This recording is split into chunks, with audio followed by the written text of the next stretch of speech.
কসম ওয়াদা করে বলছি, শহীদ জিয়ার বিএনপিকে দিল্লির দাস হতে দিব না। জামাতে ইসলামী স্পষ্ট মনে রাখেন, সাইদি নিজামীদের জামাতকে ভারতের তাবেদার হতে দিব না।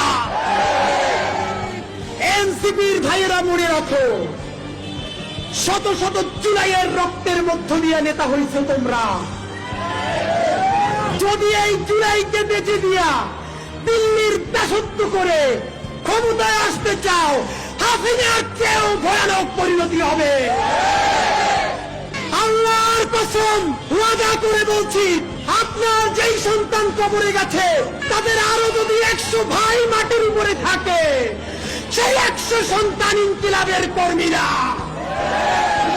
ইনকিলাব মঞ্চের অন্তত একটা কর্মীও বেঁচে থাকতে খুনি, ফ্যাসিস্ট, কোন হত্যাকারী আওয়ামী লীগের পুনর্বাসন চলবে না।